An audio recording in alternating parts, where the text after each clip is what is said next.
నేను డ్యూటీలో ఉండగా ఒకసారి ఇంటెలిజెన్స్ వచ్చింది, ఈ రోజు హెవీగా డ్రగ్స్ వెళ్తాయని. ఇదే డ్రగ్స్ అంటే కొకైన్ ఇవన్నీ వెళ్తాయని. మా దాంట్లో చాలా మంచి ఎఫిషియెంట్ ఆఫీసర్ కూడా ఉండేవారు, ఇన్స్పెక్టర్స్ సూపరింటెండెంట్స్ ఉండేవారు, మంచివాడు ఉండేవారు. రాజ్ సింగ్ అని ఉన్నాడు. రాజ్ సింగ్ వాడు చెప్తాడు, ఏం చేస్తున్నాడు, ఎంతవరకు అటు ఇటు అమ్మాయిలతో ఫ్లర్టింగ్ అవుతున్నాడు ఎయిర్పోర్ట్లో నైట్ 4 o'clock. అరే జాబ్ చేయరా అంటే ఫ్లర్టింగ్ చేస్తా పెట్టారు అని చెప్పాడు. నేను తిట్టడం, మీరు ఉండండి సార్, ఫ్రీగా ఉండండి, మీరు ఫ్రీగా ఉండండి, పట్టుకుంటా కదా.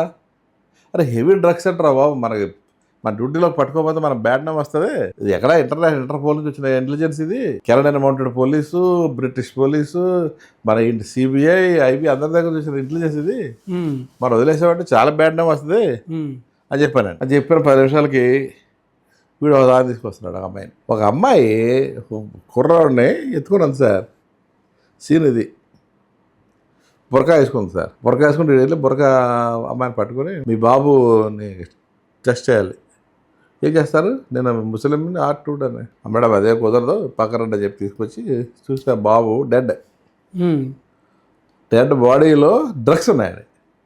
పిల్లోడు ఎంత వయసు ఉంటుంది సార్? 50 అంతే, 1 year ఉంటుందేమో. 1 year లోపు పిల్లల లోపల డ్రగ్స్ పెట్టి చనిపోయిన పిల్లలు తీసుకుపోతున్నారు.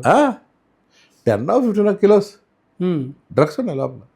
ఎక్కడ పెట్టారు సార్? బాడీ పొట్టలో పేగలేవు లేవు సార్, తీశారు. పొట్ట బ్రెయిన్లో మొత్తం తీశారు, అన్నీ కుట్టేశారు. బాగా బతుకున్న కూరలో ఉన్నాడు సార్.